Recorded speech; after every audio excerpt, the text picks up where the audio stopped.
isang ilang sa dakong silanganan, doon ko natagpuan ang isang hiwaga, gayak ay kamuhan ng isang tahanang nooy naging pahingahan ng hikahos kong diwa.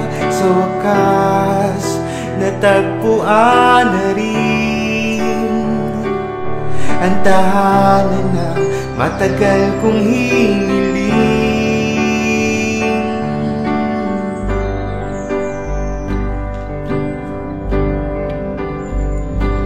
Dito'y sampagitan sa paghimbing kasuyo, agos ng kaliwan, sa batis ng iyong puso, mga payo mo't aral ay bawid at mga nipang bubong ng kababaang loob na dakila, hindi ipagpapalit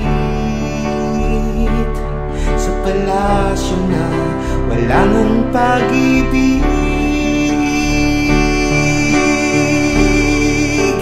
Natatangi ka, O Diyos na buhay, kinupkop mo ako sa iyong bahay.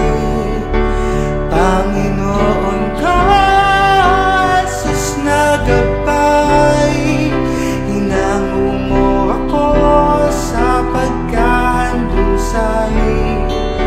Ngayon'y pagtitiis, ang kaagapay ay kayang tunay.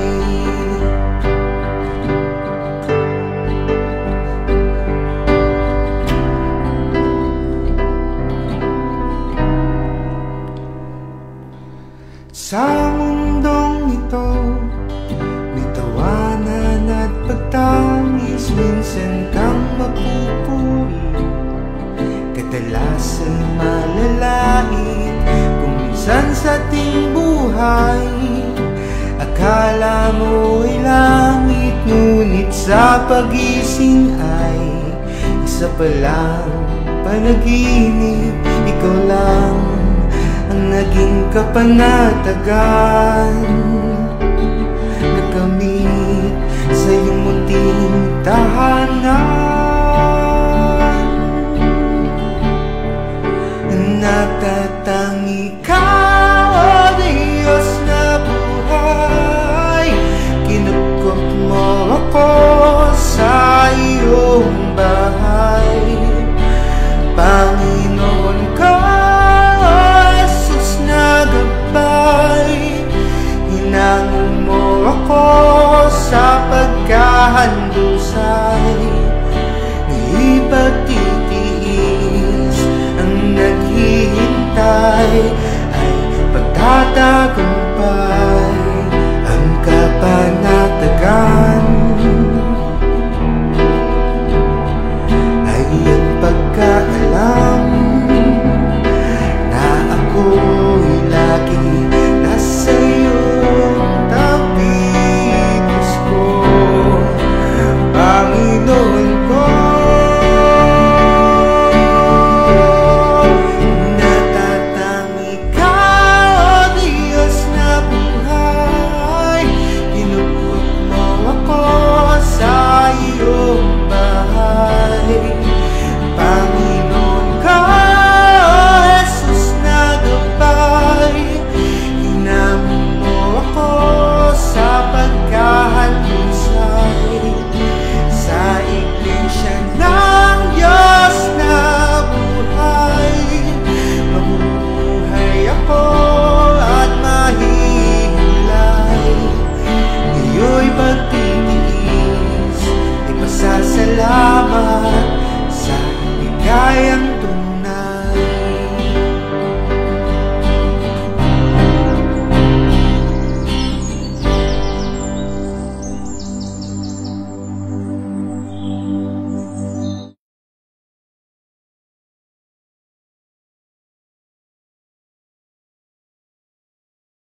Para po sa unang bilang, sabay-sabay po nating awitin, Tupang Ligaw.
Gamo-gamo lumilipad pag sumapit na ang dilim.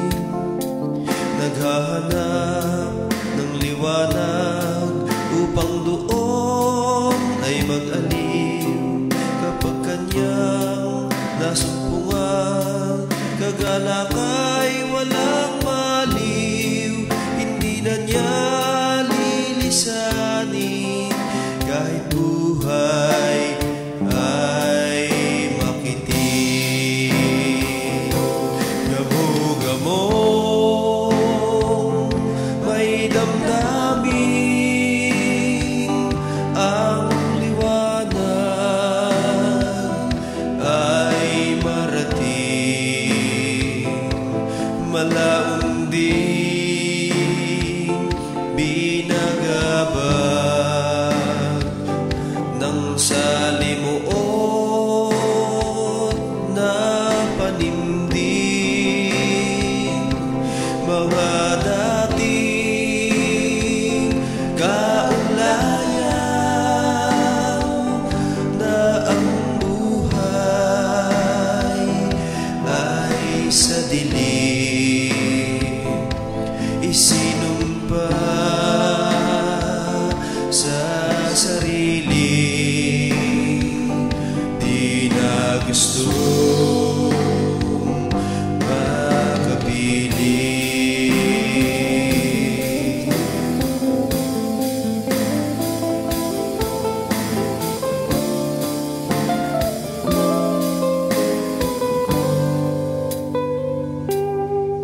Tayong mga lingkod ng Diyos na tinawag sa IDB, papayag bang padaig sa prinsipyo ng gamo-gamo? Sa liwanag ng katwiran, nasa atin ang totoo. Kamataya'y di rin hadlang sa ligayang naririto. Gamo-gamo may damdamin, ang liwanag ay marating. Malaong ding binagabag ng salimuot na panimdim. Mga dating kaulayan na ang buhay ay sa dilim. Isinumpa sa sarili, di na gustong makabili. Isinumpa sa sarili, di na gustong makapili.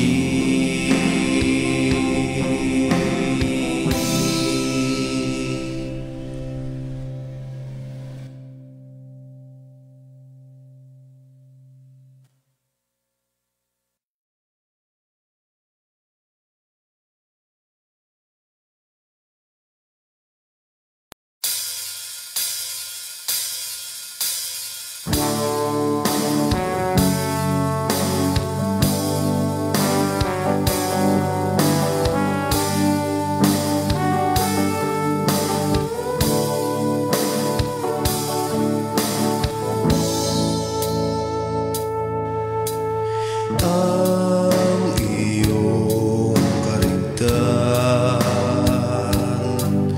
ay kapansin-pansin, kukuti-kutita sa gabing madilim.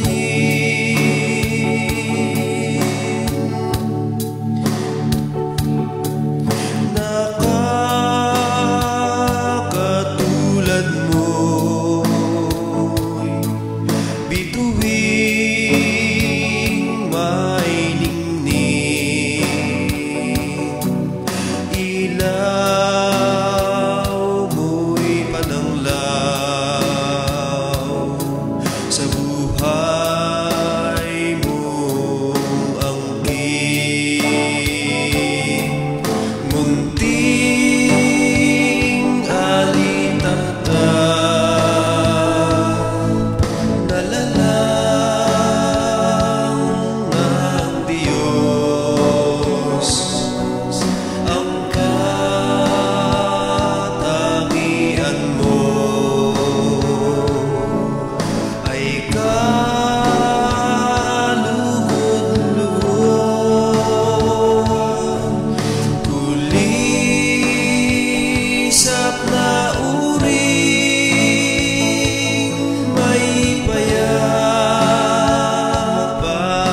loob, dahil sa liwanag na sa'yo'y kaloob.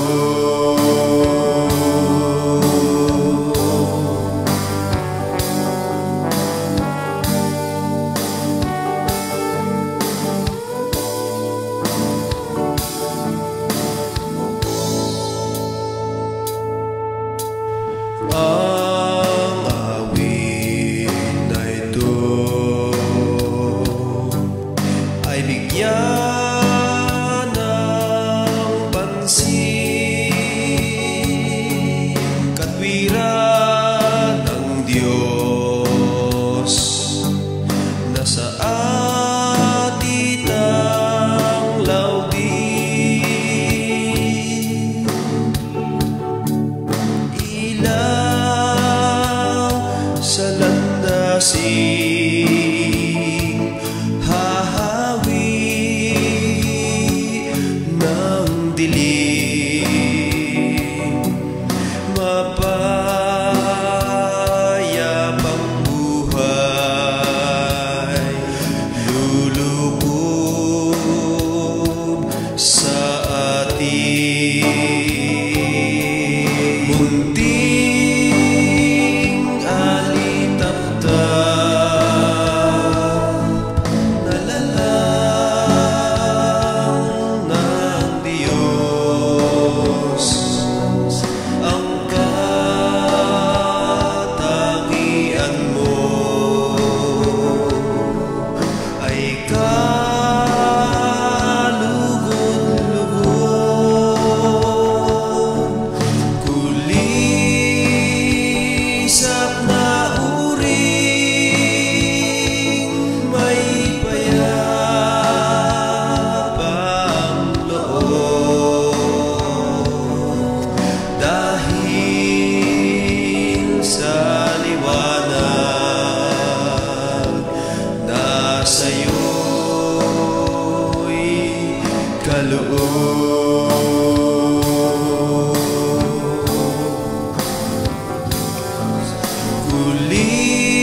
Kulisap na uring may payapang loob, dahil sa liwanag na sa'yo'y kaloob.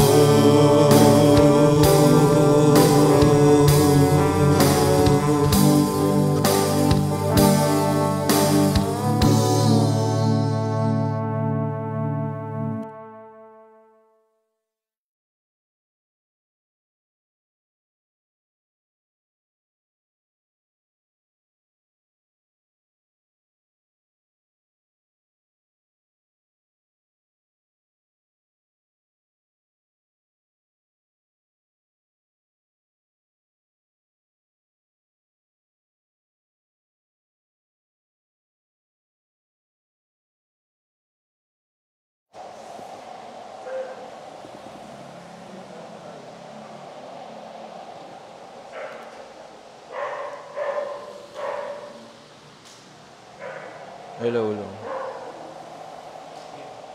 Hello. Mga kapatid, tayo po ay magsitindig at sama-sama tayong manalangin.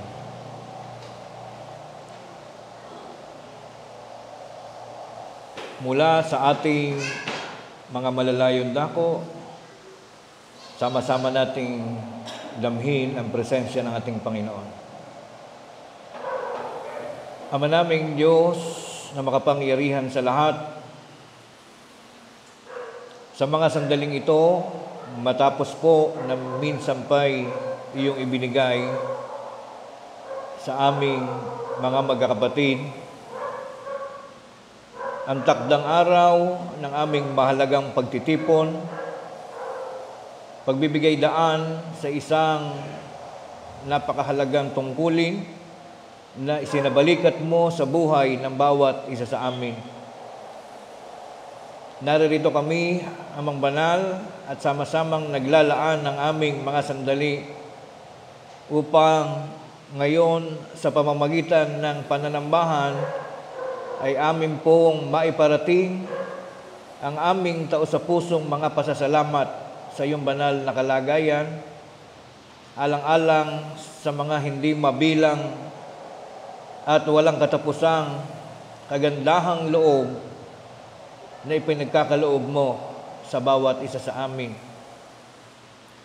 Salamat po, Amang Banal, sa patuloy na pananatili ng aming mga hiram na buhay na hanggang sa mga panahong ito ay tinataglay pa rin namin. Hanggang sa mga panahong ito ay taglay namin ang aming mga lakas, ang aming mga isipan, dala ang aming mga kapanatagan at patuloy na pagkakaroon ng pag-asa sa aming buhay.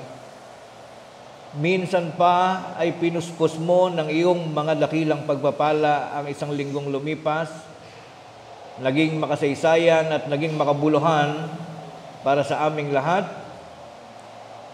Malaya at maayos na aming napangasiwaan ang aming mga pagdadala ng buhay, hindi lamang sa mga dako ng aming mga material na kalagayan, kundi maging sa mga dakong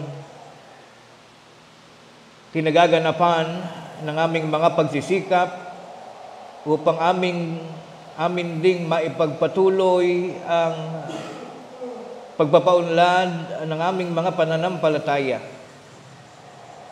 Tunay po, Amang Banal, na ikaw ang siyang tanging nagbibigay sa amin ng mga kalakasan at ng mga kadahilanan, kaparaanan upang amin pong maganap ang aming mga mabubuting layunin sa araw-araw.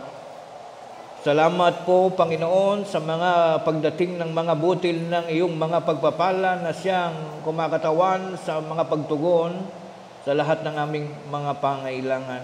At ngayon, ang panahon upang kami iyong mapagmasdan sang-ayon sa mga bagay na hinahanap mo po sa aming buhay. Batid namin, Panginoon, na sa tuwing sumasapit ang unang araw ng isang linggo, ay inaantabayanan mo at hinahanap ang iyong mga tinatawag na mga tunay na mananamba na sumasamba sa iyo ayon sa iyong espiritu at sa iyong katotohanan. Naririto, Amang Banal, at pansamantala, iniiwan namin ang aming mga mahalagang gampanin sa aming mga buhay. Pansamantala naming tinalikuran ang ano pamang mga mahalaga rin namang mga bagay upang aming unahin ang mas lalong dakilang bagay na itinuro mo sa bawat isa sa amin. Ang kami ay laging maging mapagkaisa, laging nagsusumikap sa tuwing sumasapit ang araw ng aming mga pagtitipon, sapagkat ito na lamang ang tanging pagkakataon o ang tanging bagay na amin pong maisasagawa upang patuloy naming patunayan na kami ay nananatiling nagtataglay ng banal na takot sa iyong dakilang pangalan. At naririto, Panginoon, ang iyong mga anak, ang mga lalaki at babae na sa panahong ito ay laging naglalaan ng aming dakilang pagkakataon na maging bahagi rin kami ng banal na pananambahan na amin pong isa sa katuparan. Patnubayan mo po kaming lahat, Panginoon, ang lahat ng mga kapatid mula sa iba't ibang mga dako ng aming mga kinaroroonan, mga bansa, mga lokal na kinatatayuan ng iyong mga hamak na mga alipin. Pagpalain mo kaming lahat, Panginoon. Alalahanin mo ang aming mga kalagayan. Ipagkaloob mo sa amin ang anumang bahagi ng aming mga pangangailangan sa buhay, lalong-lalo na ang kasiglahan, ang kalakasan at ang pananatili ng malulusog naming pangangatawan. Bagaman nababatid namin sa mga ilang pagkakataon ng aming mga buhay, maaaring kami binabagabag din naman ng mga kalungkutan at ng iba't ibang mga suliraning dumarating sa aming buhay. Ngunit naniniwala kami, Panginoon, na nandiriyan ka upang kami ay patnubayan, upang ipagkaloob sa amin ang mga himala, ang mga kalakasan at ang mga katugunan sa alinman naming mga pangangailangan. Ikaw ang dakilang Diyos na nagtatagumpay at nangangalaga sa bawat isa ng aming mga kalagayan. Kaya't marapatin mo, Panginoon, ng aming ginaganap na pananambahan ay magiging sapat naman na kaparaanan upang ikaw ay palagi naming pasalamatan at luwalhatiin sa pamamagitan ng gawaing sumasang-ayon lamang sa iyong dakilang kalooban. Ama naming Diyos na makapangyarihan sa lahat, sa mga pagkakataong ito ay ganap din naming inilalaan ang aming mga sarili upang minsan pa ay aming maiharap ang aming mga pagkataong loob at maihayag sa iyong dakilang paningin ang kalagayan ng aming mga talambuhay. Sa minsan pang paglipas ng aming mga panahon na nakapaloob sa 1 linggong araw na mulit-muli mong pinapatnubayan, mahalaga at marangal naming inihaharap sa iyo, Panginoon, ang bawat kasaysayang natala sa aming mga talambuhay sa nagdaang lumipas na 1 linggong araw. Buong pagmamalaki naming ipinakikita sa iyo, Panginoon, ayon sa talaan ng aming mga kaluluwa, ang mga mabubuting tagpo ng aming buhay, ang mga mararangal na gawain na aming pong pinagtagumpayan, kaalinsunod ng mga batas at mga kautosang aming pinahahalagahan mula sa mga panahon ng aming mga pag-aaral na natututuhan sa aming buhay. Naririto, Panginoon, at mapagmamasdan mo ang lahat ng mga pagsisikap na ginagawa ng iyong mga anak. Ngunit sa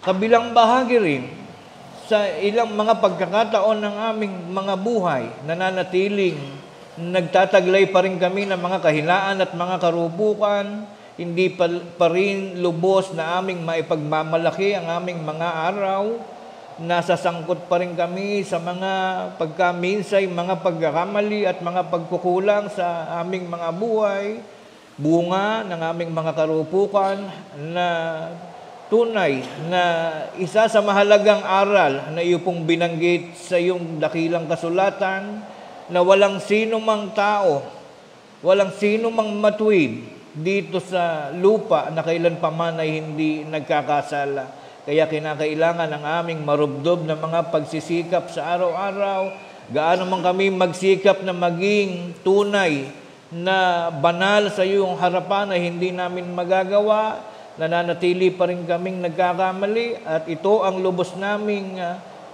ipinananalangin sa iyo, Panginoon, ang mga panahon ng aming mga karupukan, ang mga sandali ng aming buhay na kami patuloy mong natatanaw sa laot ng mga paggawa ng kasalanan.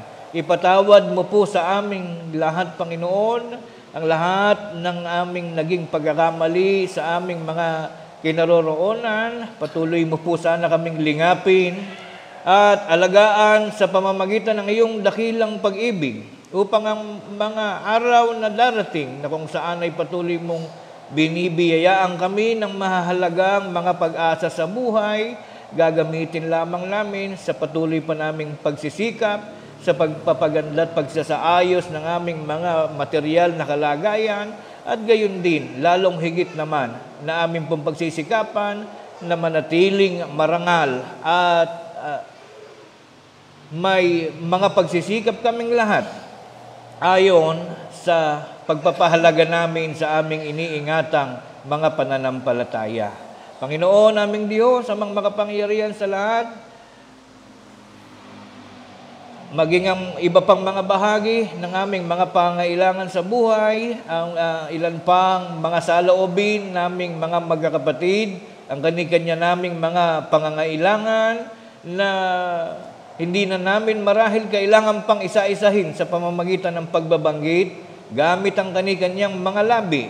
Palibasa ay kapos ang mga panahon at kami na may naniniwala na hindi na marahil kailangan pa nabanggitin pa ng isa't isa sapagkat ito ay ganap mo nang nalalaman sa pamamagitan ng iyong dakilang kapangyarihan. At kami umaasa na lamang na patuloy mo po kaming bibiyayaan ng mga masisigla pang mga sandali ng aming mga buhay.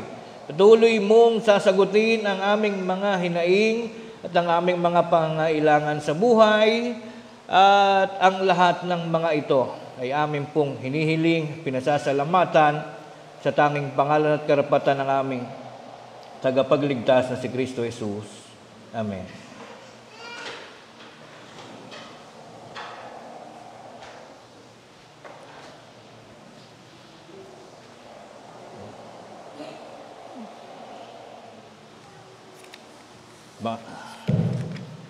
Mga kapatid, mapagpalang araw po sa inyong lahat. Maligayang araw ng pananambahan sa ating lahat, sa ating mga kapatid na ngayon ay kasama nating gumaganap ng pananambahan mula sa iba't ibang mga lokal at mga bansa na nakakaugnay natin ngayon sa pamamagitan ng online service.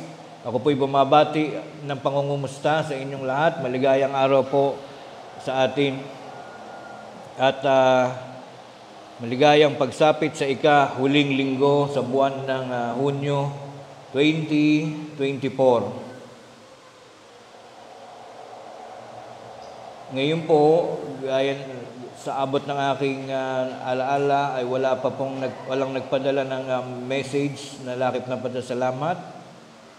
So tayo po ay tuloy-tuloy nang magpapatuloy sa ating pag-aaral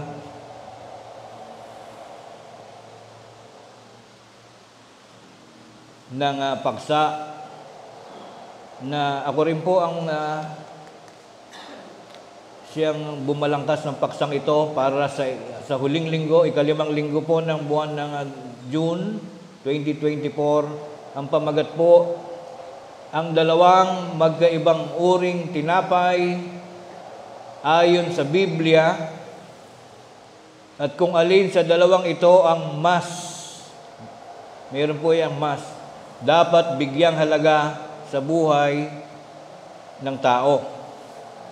Maaaring maisip po natin, maraming topic ang maaari nating pag-usapan, ngunit bakit tungkol sa tinapay ang ating pag-aaralan sa araw na ito?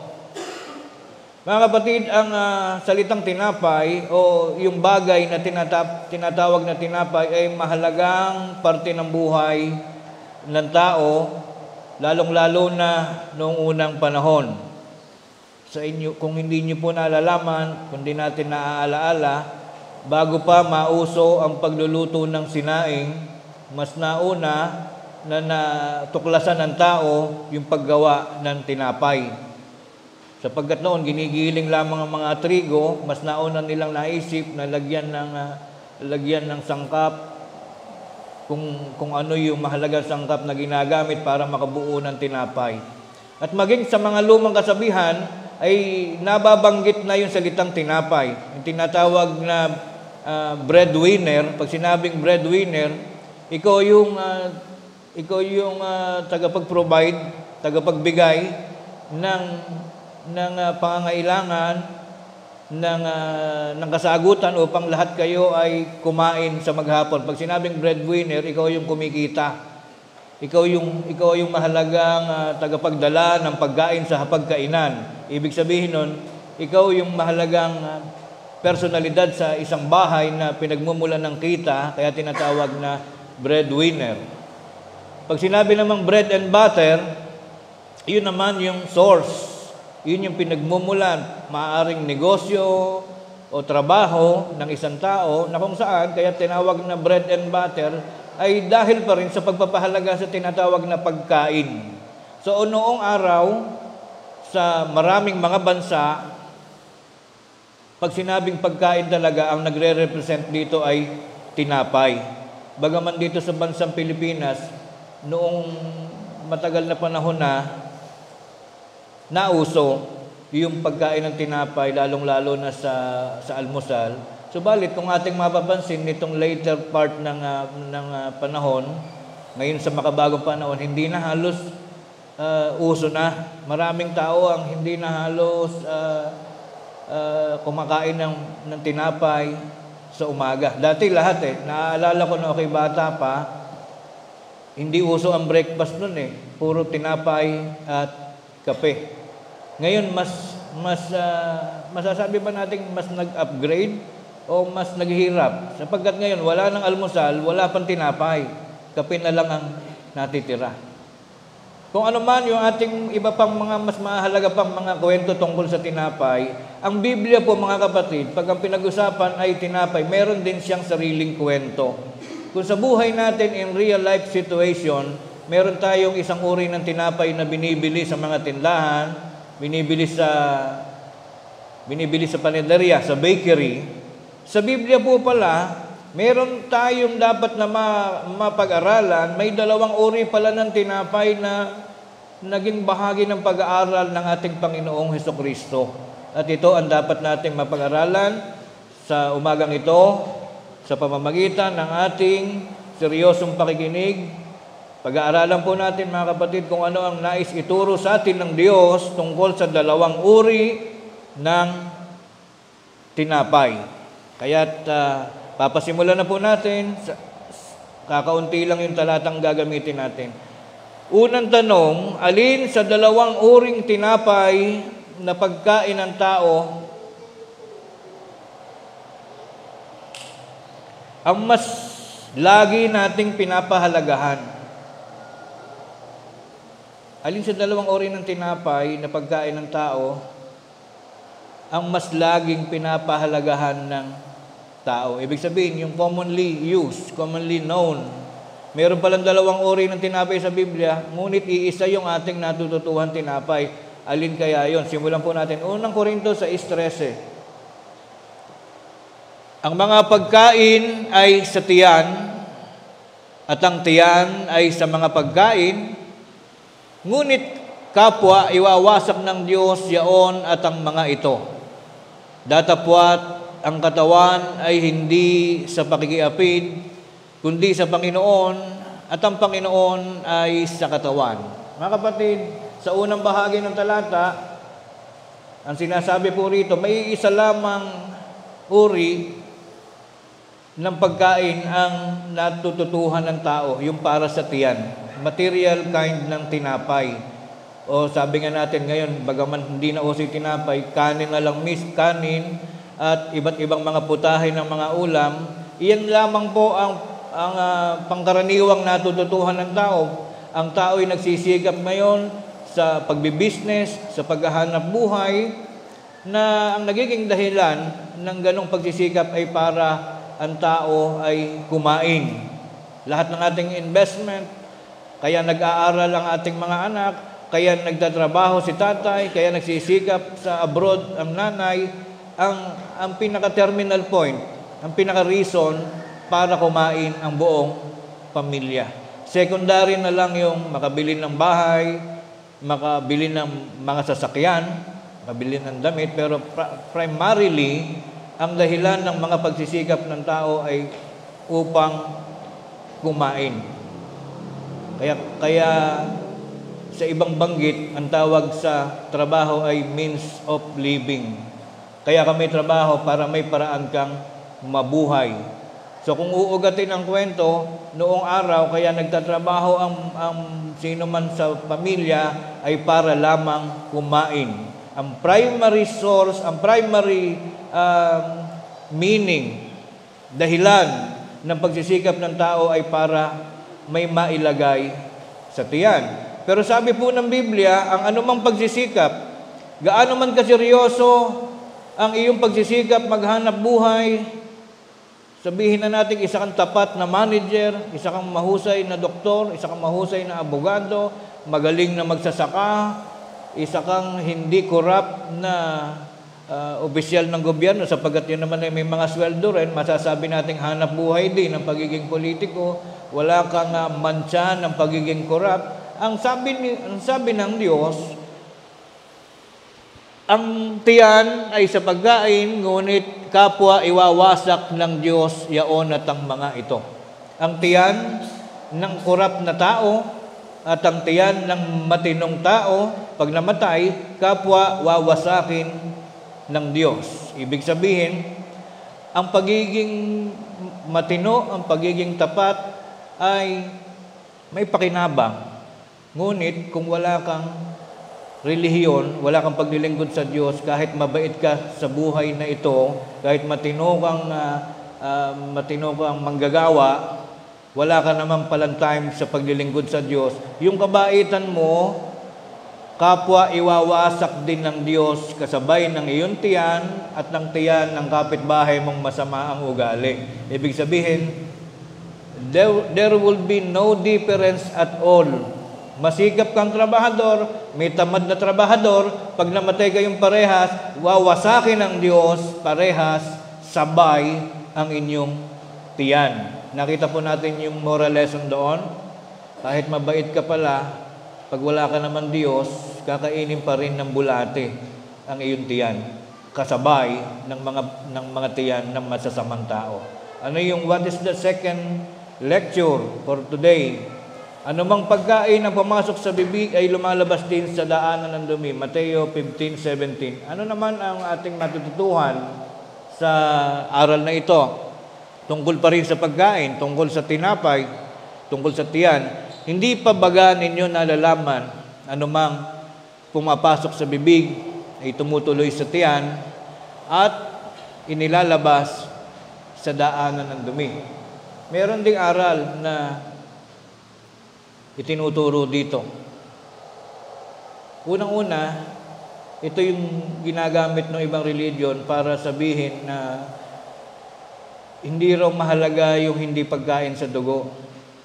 Sapagkat tayo daw mga iglesia, mga miyembro na iglesia, masyado raw natin tinitingnan yung batas na bawal kumain ng dugo. Masyado tayong serious, masyado tayong tapat. Pag sinabihan niya na bawal kumain ng dugo ay para daw tayo mamamatay pagka kumain. Yung hindi ka mapakali, parang napakalaki ng iyong kasalanan. And sabi nga naman sa Biblia, don't worry daw, sabagat kahit ano man ang kinain mo, kahit daw dugo pa yung kinain mo, ay lalabas din sa daanan ng dumi.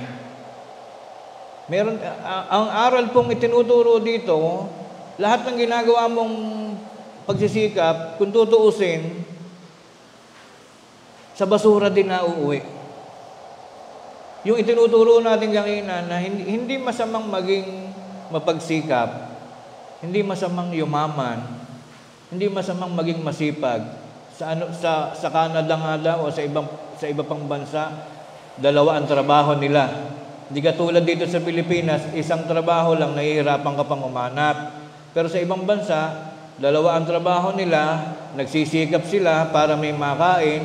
Ngunit ang ipinaiintindi sa atin ng Diyos, anuman ang pagsisikap mo para may makain, lahat ng pinagsisikapan mo na yan, lahat ng ipapasok mo sa tiyan mo, lalabas ding lahat sa basurahan. So what is the learning? Lahat pala ng pinagsisikapan natin mauuwi din sa wala. Paano masusulit? Paano magkakaroon ng halaga ang ating tinapay na kinakain na bagaman napupunta sa basurahan ay magkakaroon naman ng bigat, magkakaroon ng weight, magkakaroon ng meaning para sa atin. Mga kapatid, ang sagot dyan, matuto tayong kumain ng tinapay at matuto tayong maglingkod sa Diyos. Dahil kung yung tiyan natin ay mauuwi din sa wala, mauuwi sa basurahan, at least yung ating kaluluwa magsusurvive. Yun po ang ibig sabihin nun. Yun naman po tungkol sa sinasabi ko kanina, na parang pwede na raw kumain ngayon dahil sabi raw ni Kristo, lahat ng kainin mo ngayon ay lalabas sa tiyan. Ibig sabihin, pwede na bang kumain ng dugo? Hindi pa rin po mga kapatid, sapagkat kailan pa man ang dugo kailanman ay hindi ipinakakain sa atin. Kaya nung sabihin na lahat ng bagay na pumasok sa bibig, lalabas din sa daanan ng dumi, hindi po pinag-uusapan doon yung dugo. Nananatiling ang dugo ay hindi pagkain, gaya ng mga nauna na nating pinag-aralan. Ngayon, anong katunayang magkaiba ang tinapay na nanggagaling sa langit at ang tinapay na binibili natin sa tindahan? Juan 6:58. Ito ang tinapay na bumababang galing sa langit, hindi gaya ng mga magulang na nagsikain at nangamatay. Ang kumakain ng tinapay na ito ay nabubuhay magpakailanpaman. Kaya nga po sinasabi natin, may dalawang uri ng tinapay. Ang isa ay yung tinapay na binibili natin. Galing pa ang kaugaliang ito sa ating mga ninuno nung araw, sa ating mga magulang, na noon natuto silang kumain ng tinapay, subalit nangamatay na rin sila. Ang tao kahit pa masarap o hindi ang kinakain mo, mamamatay at mamamatay din tayo. Dito ay nag-i-introduce ng isang bagong uri ng tinapay na nanggagaling sa langit. Ibig sabihin, ito ay hindi nabibili. Ang tinapay na ito ay hindi gawa sa arena, hindi gawa sa margarine, o hindi gawa sa arena na may itlog, o kung ano pa man yung mga proseso para magawa ang tinapay. Kaya sinabing nanggagaling sa langit, ang tinapay na ito ay pagkain ng ating kaluluwa. Parehas nating kailangan. Kaya ang pamagat po ng ating paksa, dalawang magkaibang uring tinapay. Alin sa dalawang ito ang mas kailangang bigyang halaga sa buhay ng tao? Hindi naman natin maaaring pabayaan din yung tiyan eh. Kahit sinabi ng Biblia na ang tiyan ay mabubulok din, pag namatay tayo, lahat ng pinagsikapan mo sa trabaho mo ay makakalimutan din ng lahat. Hindi naman sinasabing magtigil ka na sa pagtatrabaho, hindi naman sinasabing huwag ka na magsikap, kundi ang nais pong ituro ng ating paksa, parehas mong pagsikapan na maganap. Masipag ka sa pagtatrabaho, masipag ka pa rin sa paglilingkod sa Diyos. Kung mayroong tinapay na binibili sa panederya, meron naman tinapay na nanggagaling sa langit na kailangan mong ipakain sa ating kaluluwa. Susunod na tanong, kung ang mga pagkaing napapanis ay ukol sa tiyan, alin naman ang lalong mahalagang pagkain na nauukol sa pagkain ng kaluluwa? Juan 6:35. Sa kanila'y sinabi ni Jesus, "Ako ang tinapay ng kabuhayan. Ang lumalapit sa akin ay hindi magugutom, at ang sumasampalataya sa akin kailanmay hindi mauuhaw." Ito pong gutom na ito, hindi ibig sabihin literally or materially ay yung tungkol sa pagkain ng tiyan. Kasi sinasabi po ng iba, pag sumama ka raw kay Kristo, kahit hindi ka magtrabaho, araw-araw, meron kang breakfast. Pag sumama ka daw kay Kristo, kahit hindi ka magtrabaho, pangako daw ni Kristo ay lagi kang may iinumin. Baka tayo magkamali ng pag-iisip na pag-isipan natin ang Iglesia ng Diyos na Buhay. Sabi nung pastor doon, pag sumama ka sa Iglesia ng Diyos na Buhay, ay hindi ka magugutom, pero hindi ka na nagtrabaho, kaya hindi ka kumakain. Ang sinasabi ni Kristo na kailanman hindi ka na mauuhaw ay yung pong kaluluwa natin, hindi na mauuhaw, hindi magiging kawawa, hindi magugutom. Sapagkat ang sinasabing kaluluwa na nagugutom ay ang kaluluwa na walang pag-asa na makasama ng Diyos sa bayang banal. Yun po yung kaluluwang kailanman hindi nagkaroon ng vitamins. Pero not necessarily na kapag sumama ka sa iglesia ay hindi ka na magtatrabaho o hindi ka na magsisikap. Kailangan pa rin nating gumawa araw-araw para yung tiyan natin laging may kainin, para ang ating tiyan ay laging may inumin. Ang ibig sabihin lamang po ni Kristo, para ang ating kaluluwa ay mabusog at hindi mauhaw. Ano pa ang isa pang katunayan? Awit 119, 103. 119, 103.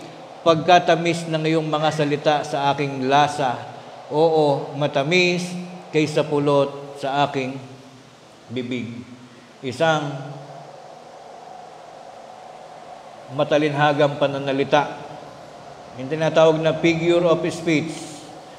Inihalintulad ang salita ni Kristo o ang utos ng Diyos sa pulot-pukyutan. Yung pong honey na pag tinikman natin tunay namang napakatamis. Yung pong salita ni Kristo ay nagbibigay ng tamis sa ating buhay, sang-ayon na lang kung paano natin ina-absorb. Minsan kasi, baka isipin natin, nagbasa naman ako ng Biblia kagabi, wala naman akong naramdamang matamis. Nagbasa naman ako ng mga utos ni Kristo, wala naman akong nalasahang matamis-tamis. Kasi baka po pag nakakabasa tayo ng ganito, ay masyado nating niliteral, masyado nating minamaterial. Ang ibig sabihin lamang po ng sinasabi ni Kristo, ay kahit mahirap ang buhay mo minsan, kahit na dumarating ang sandamakmak na mga problema, at least, pag meron kang nasa sandalan, meron kang Panginoong Hesukristong pinagsasabitan ng ating pag-asa, ang mga araw natin, nananatili pa rin matamis, nananatili pa rin meron kang napagbubuntunan ng hininga. Kaysa naman problematic ka na, wala ka ng trabaho, wala ka ng makain, may sakit ka pa, tapos wala ka pang maisip na magiging pag-asa pagkamatay natin, wala pa tayong pupuntahang bayang banal sapagkat nung tayo malakas ay hindi man lang tayo naglilingkod. Yun po mga kapatid ang mahirap na tagpo ng ating buhay. Ngayon ay malalakas pa tayo. Pagdating ng panahong tila baga hinihitit na tayo, naaamoy na natin ang sarili nating ataol. Pagkatapos ay wala kang investment. Kailanman ay hindi ka man lang nagsikap na sumamba sa Diyos, hindi ka man lang nakita ng pintuan ng simbahan ng kapilya. Pagkatapos ay magkakasakit ka, tila baga hinahabol ang iyong mga panahon at hindi mo na mababawi ang lahat. Walang katamis-tamis ang iyong buhay. Ngunit, kung ikaw ay naglingkod, ginamit mo ang lahat ng iyong panahon sa pagsisikap, masasabi mong kahit matanda ka na, kahit mahihina na tayo, kahit malapit na tayo sa pagdadalhan sa ating hukay, matamis pa rin ang ating pakiramdam sa ating alaala sapagkat napakarami mong investment, napakarami mong panahong ginugol para sabihin sa Diyos na tayo ay marunong tumanaw ng utang na loob. So ang ating pong lesson for today, ang sinasabing 2 oring tinapay, kung meron kang bigas ngayon, meron kang ngayong masarap na ulam sa iyong bahay, okay yan. Ituloy mo yan. Pagpatuloy mo yan, subalit baka may kulang. Isipin natin, meron na ba tayo ng 2 uri ng tinapay? Pagkain ng katawan at pagkain ng kaluluwa. Kung wala pa, lalo nating pagsikapan na hanapin pa rin ang mga pagkain ng ating kaluluwa. Anong katunayan? Ang mga pagkain ito ay si Kristo. Isaiah 40 verse 8. Ang damo ay natutuyo, ang bulaklak ay nalalanta, ngunit ang salita ng ating Diyos ay namamalagi magpakailanman. Ang tiyan, pagkakaminsan nagugutom, minsan kinakapos talaga ng pambili ng pagkain, nagtitiis-tiis na lang, naglalaga na lang ng kung ano-ano, ginagawa ng paraan, sapagkat yung isang uri ng pagkain, kinakapos talaga, natatapos. Minsan, sa kakapusan ng pera, wala kang maibili. Pero ang kaibahan naman ng tinapay na galing sa Diyos, kailanman daw ay hindi nauubos, hindi namamalag ay hindi nauubos, kundi ito ay namamalagi. Maliban na lang na ikaw mismo ang tumalikod, maliban na lang na ikaw mismo ang mag-iwan sa salita ng Diyos. Ngayon, another talata pa na ating bibigyan daan, ano ang kahihinatnan ng tao kung ang pagkain ng kanyang kaluluwa ay mapabayaan? Kawikaan 19:15. Katamaran ay nagbabaon sa mahimbing na pagkakatulog at ang tamad na kaluluwa ay magugutom. Double meaning yung sinasabing katamaran dito. Isang, tamad ka na sa buhay, pati kaluluwa mo tamad pa rin. Marami tayong mauobserbahan o maaaring meron kayong mga sariling kakilala, wala nang hilig magsimba, wala nang hilig sumamba. Especially ang tao pagkaka ang age ay mga 40 plus na, 50 plus, going 60, marami ng experiences, marami ng napuntahang relihiyon yan. Nagkalipat-lipat na, merong 2 na napaglipatan, 3, hanggang sa umabot dun sa nagsawa na siya ng kalilipat-lipat, nawala na siya ng tiwala, hanggang sa umabot sa punto na siya na ang nagsasabing, siguro naman hindi naman talaga totoo yung bayang banal. Hindi naman siguro totoo nga ang impyerno. Dahil nagsasawa na rin yung isip, pati kaluluwa, tinatamad na. Mas naniniwala na siya sa mga usap-usapan ng maraming tao na kayong mga Pilipino, masyado kayong naniniwala sa Biblia. Masyado raw tayong naniniwala sa pinag-uusapang may buhay pa sa langit. Ang sabi ng mga ibang lahi, masyado raw tayong mapaniwalain. Hindi raw totoo ang impyerno, hindi raw totoo ang langit. Ang dapat daw nating gawin ay magpakasaya na lang. Kaya nga lagi nating nababasa minsan, there is only one life. Enjoy your life to the fullest. Yan ang mga mababasa natin sa Facebook o kahit saan, mga sinasabi ng mga tinatawag ngayong social media influencer. At kailan, gaya nga ng ating pinag-aralan kamakailan, yung salitang influence, ginagamit lang yan sa mga negative na bagay, na impluwensyahan ng alak, na impluwensyahan ng droga, na impluwensyahan ng pagnanakaw, na impluwensyahan ng mga kalokohan. Yung impluwensya, ginagamit yan sa mga bagay na negative. Ngunit kung ang gusto mo ay, ang matutuhan ay mga bagay na positive, ang ginagamit na salita ay natutuhan, itinuro ang magdasal, itinuro ang mag-ipon ng pera, itinuro ang maging masipag sa gawain. Kaya mag-ingat po tayo sa paggamit ng mga salita. Hindi ko mo sinabing social media influencer ay maganda ng pakinggan. Baka gusto mo ring maging social media influencer, ang ibig lang sabihin nun, magaling kang mag-impluensya ng mga kalokohan sa buhay.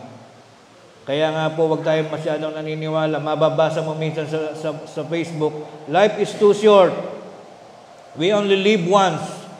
Live your life to the fullest. Yung lahat daw ng masaya, lahat ng kung saan ka sasaya ay gawin mo. Paano kung yung kung saan ka sumasaya, mali?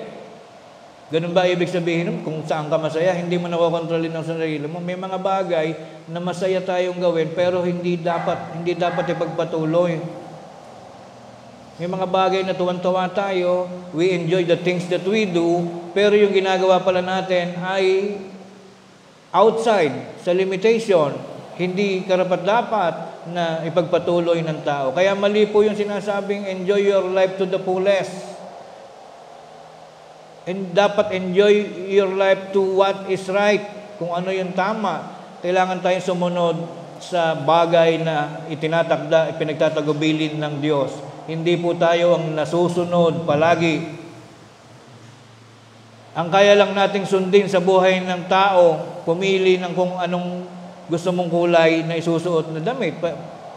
Possibly siguro, yung ganon, mga ganong bagay.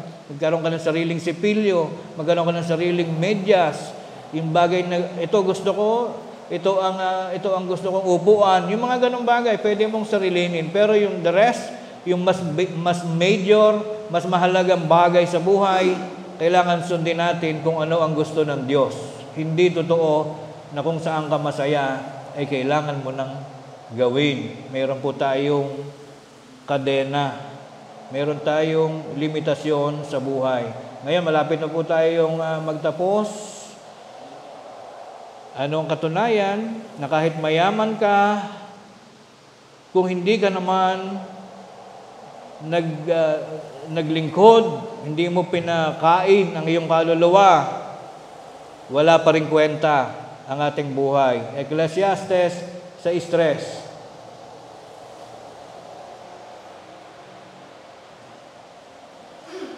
Kung ang isang tao ay magkaanak ng 100 at mabuhay na maraming taon, ngayon po kasi pag nagkaanak ka ng 100, hindi maganda. Sigurado maghihirap ka eh.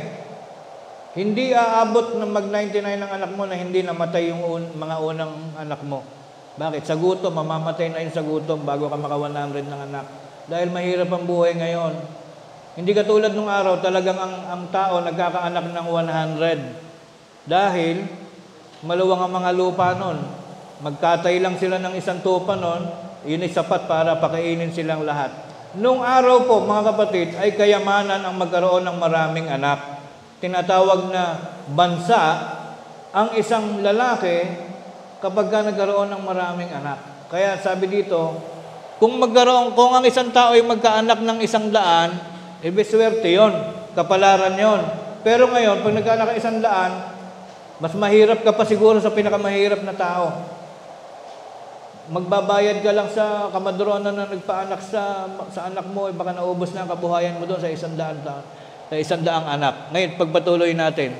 At bukod sa marami kang anak, mabuhay ka pa ng maraming taon, na anupat ang mga kaarawan ng kanyang mga taon ay dumami. Let us say, naging 120 na yung years mo. You are already 120 years old, marami kang anak, magaganda buhay ng anak mo, mahaba ang naging buhay mo sa mundo. Di ba nakakatuwa po iyon? Ngunit ang iyong kaluluwa ay hindi nabusog ng mabuti. At bukod dito ay wala siyang pangpalibing. Aking sinasabing maigi ang isang naagas kaysa sa kanya. Ano yung naagas? Yung nakunan. Tingnan nyo to. Maraming anak.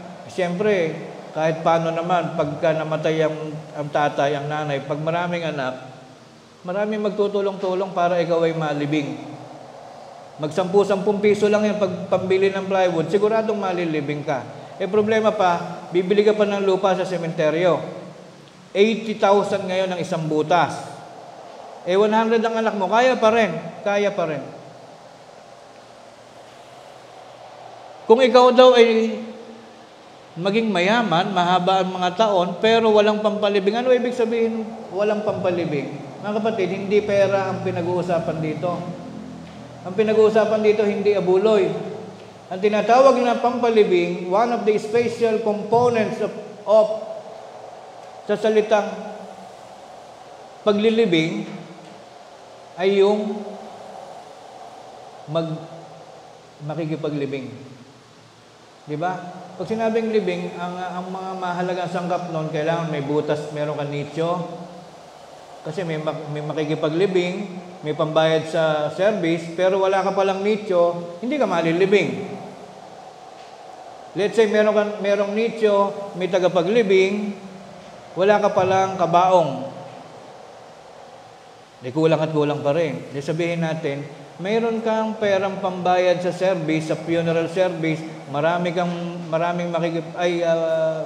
kang butas, meron kang lupa sa sementeryo, pero wala kang naging kapwa-tao nung panahong nabuhay ka. Lahat ng tao sa barangay ninyo, nakagalit mo lahat, isinusuka, marinig lang ang pangalan mo, lumalayo na ang mga tao, walang makikipaglibing sa'yo.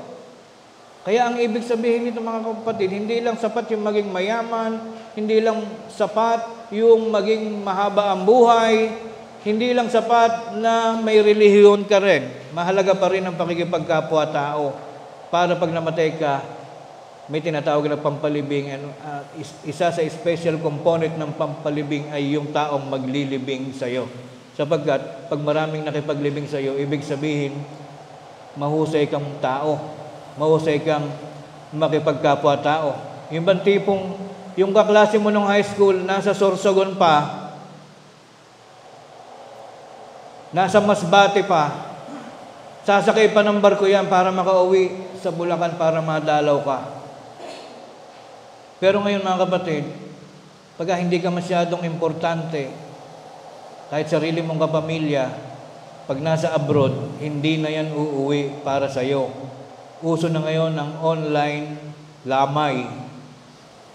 Kumpara sa mamamasahe ng 80,000 para lang makita ka, lagi ka namang nakamura, lagi namang kayong kahit kayo magkapatid, lagi namang kayo nagkakagalit. Bakit gagastusin sa iyo yung 80,000 pamasahe sa eroplano para lang makita ka sa libing? Mismong kapatid mo na yan. Lalo pa yung ibang tao. Kaya ibig sabihin ng talatang ito, kung ikaw man ay maging mayaman ngayon, kung ikaw man ay humaba ang buhay, siguraduhin mong meron kang relihiyon at siguraduhin mong meron kang kapwa-tao para pagdating sa araw ng libing mo, meron kang pampalibing. Not necessarily the money that you will spend as doon sa funeral service, kundi ang ibig sabihin, may maghahatid sa iyo sa likuran mo. Yung mga hindi nagkukunwa-kunwarian lang. Dahil hindi rin biro ngayon na makipaglibing, mainit, maglalakad. Pagka hindi rin lang, ngayon gantihan Pagka hindi ka nakitang dumalaw sa burol ng iyong magulang, gaganti ako. Pag may namatay sa inyo, hindi rin kami pupunta. Kaya paunti ng paunti ngayon ang nakikipaglibing, nagagantihan. Kaya sasabihin natin sa ating mga anak, magpunta kayo kahit isang representative ng family natin. Kasi pag yung kapitbahay natin, walang pumunta sa atin kahit isa, gagantihan. Malaon, ikaw na lang mag-isa. Malaon yung may-ari na lang ng punerarya ang maglilibing sa'yo. Kahit sarili mong anak, hindi a-attend sapagkat may duty, isa siyang crew ng Jollibee. Nilibing yung tatay, hindi nakipaglibing yung anak. Bakit? May maglilibing naman kasama ng funeral service, libre. Patay mo, libing ko. Yun ang ngayon, ang uso ngayon ng mga funeral service dahil yung mga mismong member na ng pamilya hindi na nakaka-attend Kaya depende pa rin sa ating sweet and harmonious family ties. Siguro maibubulong mo sa anak mo ngayon, anak, pag mayaman ka, nasa Amerika ka na, pag ba ako'y namatay, i-online lamay mo lang ba ako? Hindi mo na rin ba ako pupuntahan? Di ba, ganun ang mga topic ngayon. Kaya, ang lesson natin ngayon masyadong emotional. Ang itinuturo dito, pakikipagkapwa-tao, paglilingkod, at tungkol sa buhay, material. Ngayon, huling payo. Nasa huling parte na tayo ng ating buhay, mga kapatid. Ano ang maituturo sa atin ng ating paksa ngayon bilang huling tagubilin? Ikalawang Timoteo 4:7 up to 8. Matapos nating matutuhan na mayroon palang dalawang uri ng tinapay, let us try to have these two kinds of bread. Sa ating buhay, wag lamang isa ang tinapay mo. Hindi rin naman tama na ang tinapay mo lang ay tinapay ni Kristo. Narinig natin, ang tinuturo ni Brad Ruel, mahalaga pala yung tinapay na Kristo. Ang gagawin ko, magpo-focus na lang ako sa iglesia. Puro pagbabasa na lang ng Biblia gagawin ko. Magre-resign na ako sa trabaho, magbabasa na lang ako ng Biblia. Mali naman din po yon. Walang kakainin ng inyong mga anak. Wala kang kakainin. Hindi ko amot nakikita ka ng Diyos na araw-araw nagdadasal ka, araw-araw ay nagbabasa ka ng Biblia, ay tama na. alalahanin natin, maraming nasisiraan ng ulo sa pagbabasa ng Biblia. Pagka panahon ng eleksyon, di ba, may mga nagpapail ng presidency, sinasabi nila, may hawak silang Biblia, sabi, ako ang daan, ako ang tagapagligtas ng Pilipinas, ako ang representative ni Kristo. Si Kibuloy nga, nung last month, nilagyan ng corona bilang katangi-tanging personalidad sa mundo na nagmamay-ari ng universe. Ang naglagay pa ng corona niya si Gloria Macapagal Arroyo. O, hindi mo ba masasabing nasisiraan na ng bait yung mga yon? Alam naman natin ang daigdig na ito'y pag-aari ng Diyos, nakikitira lang tayo dito, tapos ikaw na tao lang ay ikaw ang magmamay-ari ng universe. Paano pagpatay na siya? Di wala nang pag-aala ng nagmamay-ari sa universe. Ituloy natin. Ikalawang Timoteo 4:7-8. Nakipagbaka ako ng mabuting pakikipagbaka. Itong nagsasalita na ito, nire-represent nito tayo mismo.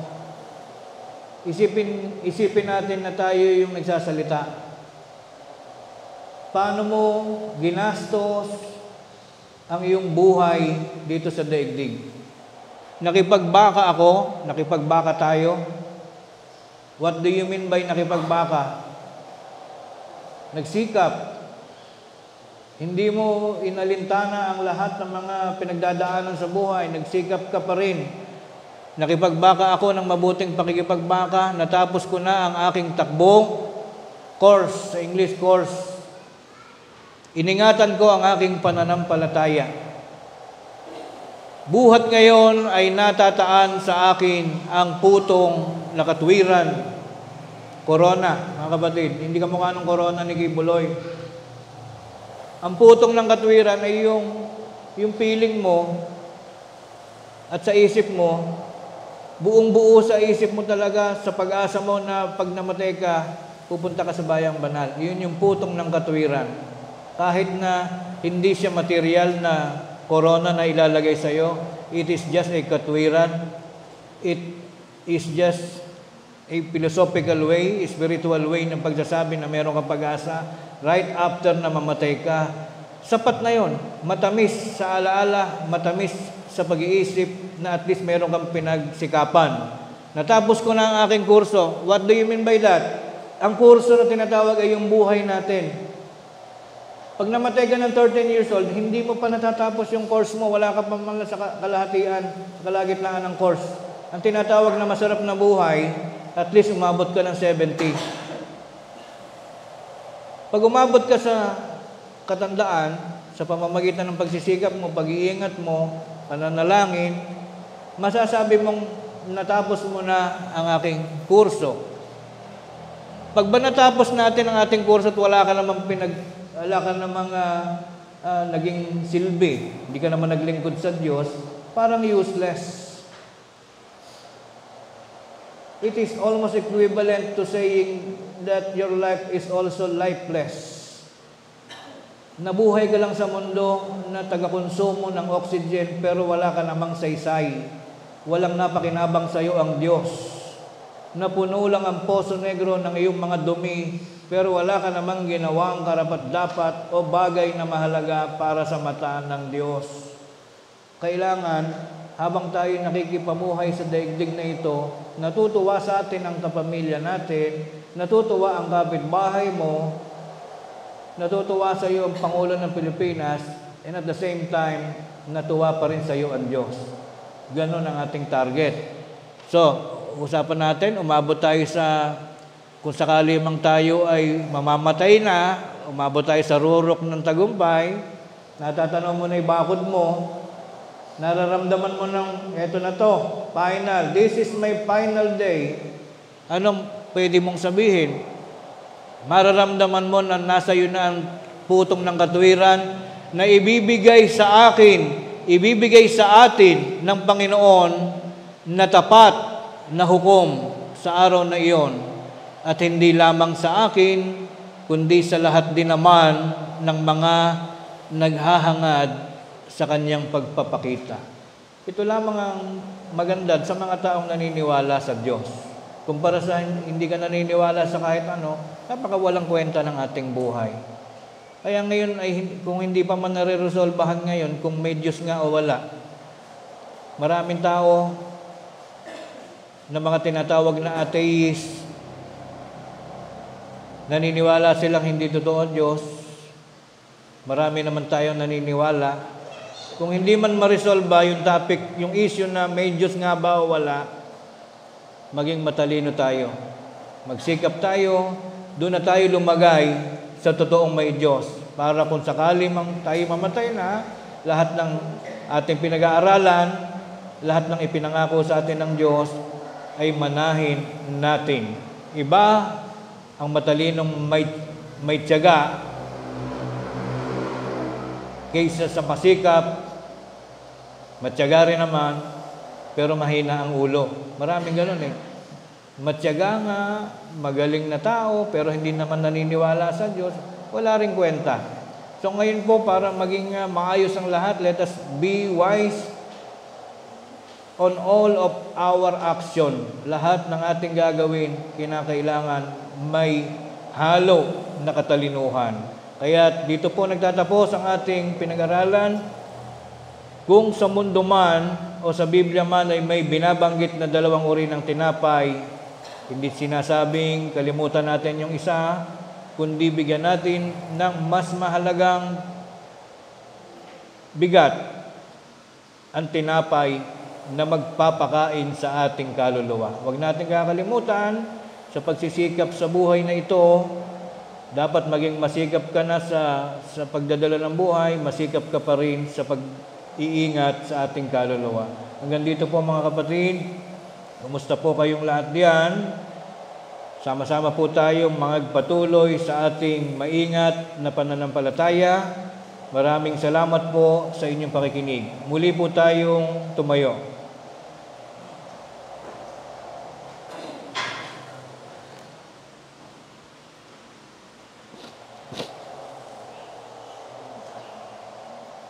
Panginoon, aming Diyos, amang makapangyarihan sa lahat, marami pong salamat sa maligaya at makabuluhang tagpo na aming pinagsama-samahan. Sa araw na ito ay nagtatapos kami sa aming gampaning pananambahan at pakikinig ng iyong mga pagbabalita at mga paglalatag ng iyong mga payo at mga palatuntunan. Salamat po sa magandang aralin na iyo pong inihatid sa aming kalagitnaan at sa pamamagitan naman ito ay patuloy naming napananariwa sa aming mga alaala ang dalawang uri ng tinapay na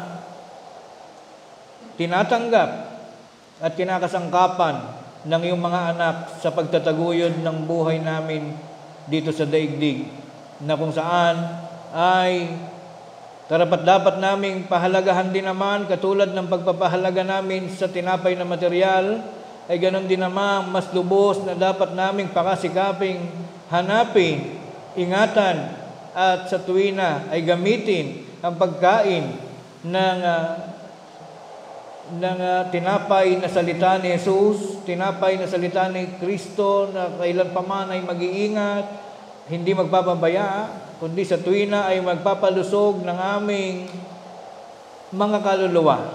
Amang Banal, salamat sa iyong mga paggunita, salamat sa pag-alaala mo sa aming lahat at patuloy mo kaming ginagabayan at tinuturuan kung paano kami dapat na makipamuhay sa daigdig na ito. Kami naman ay umaasa sa aming pagtatapos sa paghihiwa-hiwalay naming muli upang tunguhin namin ang aming mga iniwanang mga dako, ay magpapatuloy pa rin ang aming mga buhay sa pamamagitan ng iyong pag-iingat sa amin.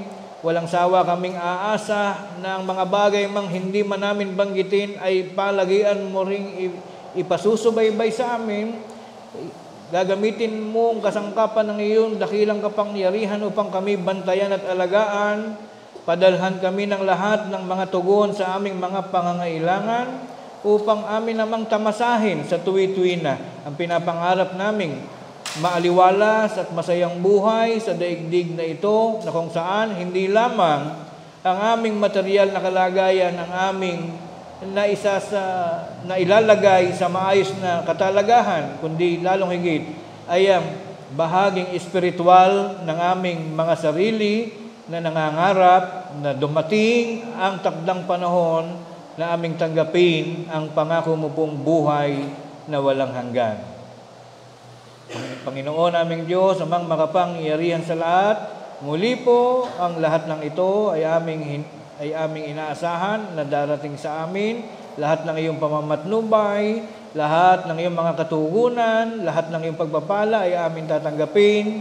Palibasa, ang mga ito ay aming hinihiling at pinapasalamatan sa tanging pangalan at karapatan ng aming tagapagligtas na si Kristo Jesus. Amen.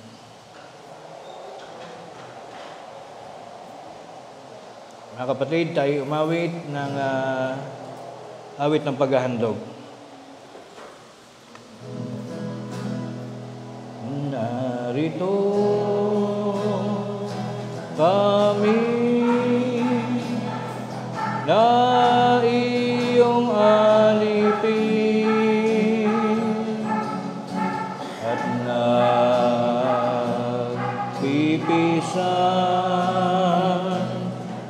sa iyong piling, dalangin, awit ay inihain sa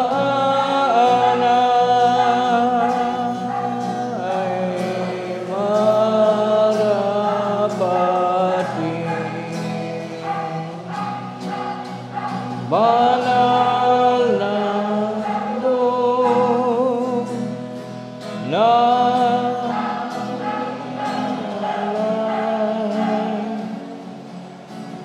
ng iyong lingkod ay bendisyonan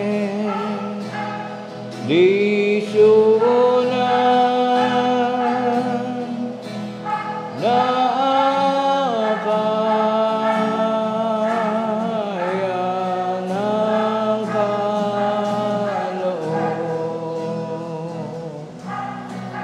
ang handog na ukol sa Espiritu ay tungkulin ang lingkod ni Kristo upang ipahayag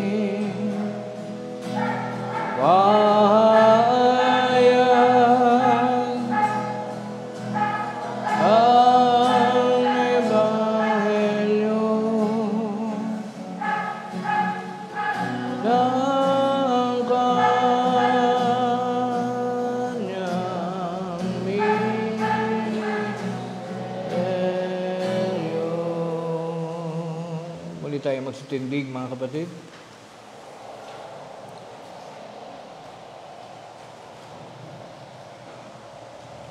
Panginoon naming Diyos, amang makapangyarihan sa lahat, naririto po amang banal ang isa sa mahalagang bunga ng aming mga tapat na pananampalataya. Naririto ang salaping handog na ngayon ay sama-samang itinataguyod ng iyong mga hamak na mga alipin. At bagaman aming nababatid na hindi man ikaw ang siyang tuwirang gagamit ng salaping ito, ito'y amin pa rin inihahandog sa iyo, Panginoon, at pinapangarap ng iyong bayan na ito nawa ay magsilbing isang samyong kalugod-lugod na makararating sa iyong dakong sinapupunan upang ito'y maghatid ng karagdagang kapurihan at kaluguran sa banal mo pong pangalan. Iupusan ng pahintulutan at basbasan ng salaping ito na ito nawa ay magamit bilang mabuting kasangkapan ng iyong pangasiwaan upang maitaguyod ang pananatili ng kaayusan ng mga proyekto nito gaya ng mga pagawain, mga pagtulong sa mga kapatid na may karamdaman, mga pagtulong sa mga kapatid na nauulila, at ang ilang bahagi ng salaping ito'y magamit nawa patuloy ng iyong mga mangangaral sa mga panahong sila'y maghahatid ng mga aral at salita na kinakailangang marinig ng mga alipin mong tagapakinig sa lahat ng mga lokal na kinaroroonan nila. At sa pamamagitan naman ng mga mangaral ay maitaguyod ang ganitong gawain. At ang ilang bahagi pa rin ng salaping ito'y magamit naman ng pangasiwaan sa ibang mga gawain na naglalayong makatawag pansin pa kami ng ilan pa naming mga kaibigan, mga kapwa na naghahangad na makarinig din ng iyong salita. Dumating ang katotohanan sa kanilang buhay at magsilbing dahilan ito upang sila na may makasama namin sa loob ng iyong bayan, tumitiwala at nananalig sa iyong banal na aral.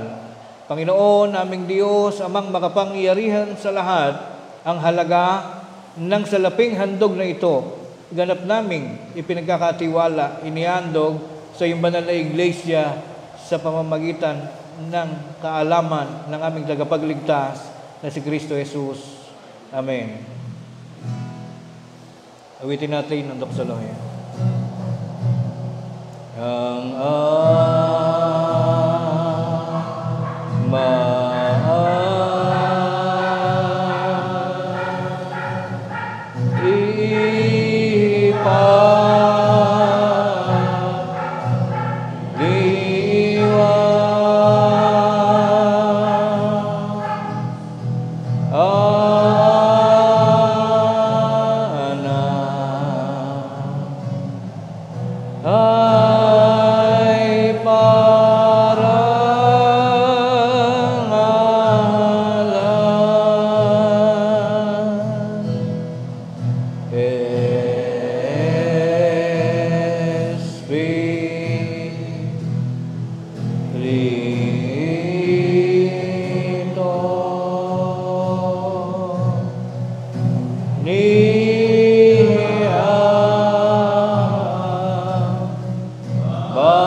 sa bisa ng karapatang minsang ipinagkatiwala ng Diyos sa kanyang kinakasangkapang mangaral, naway tanggapin natin ang walang hanggang pag-ibig ng Diyos amang sumasa mga langit, nawa ang kanyang biyaya at pagliligtas sa pakikilakip ng kanyang banal na Espiritu, ang siyang patuloy pa ring mag-ari sa ating mga buhay mula ngayon at magpakailan pa man.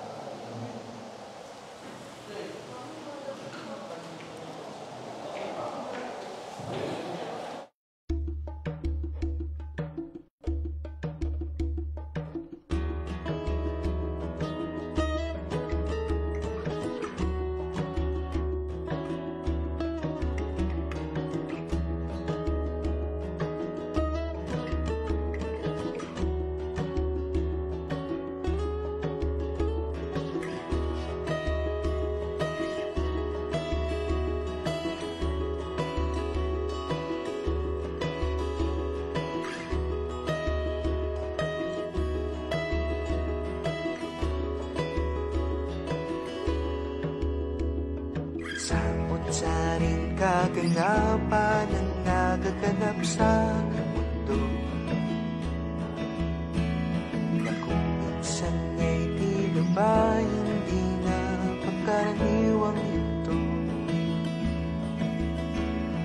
Pipilitin kang ibagsak hanggang di ka na makatayo, ngunit taglay mo ang puso maninga sa dugo. Natutunan mong ang ituring na halakhak kang lumbay.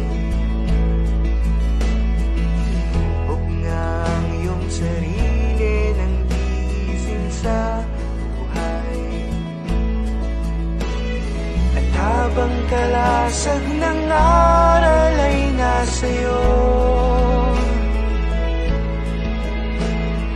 Ang iyo mo ay magiging himig sa Diyos.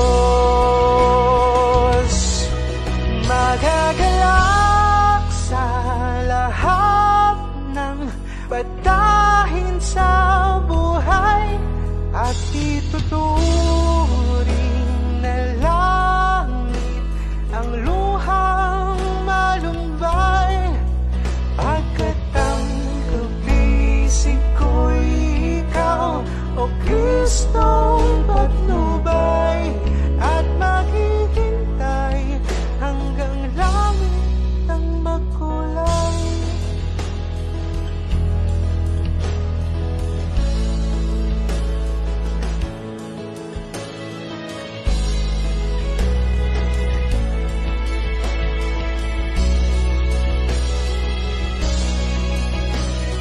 Hirap, lungkot at tiisin,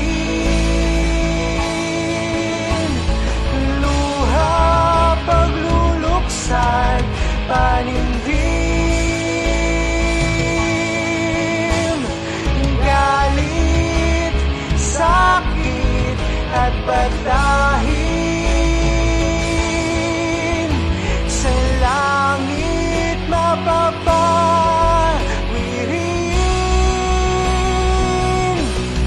Magagalak sa lahat ng batahin sa buhay at ituturing na langit ang luhang malumbay. Masasabik na makita ka sa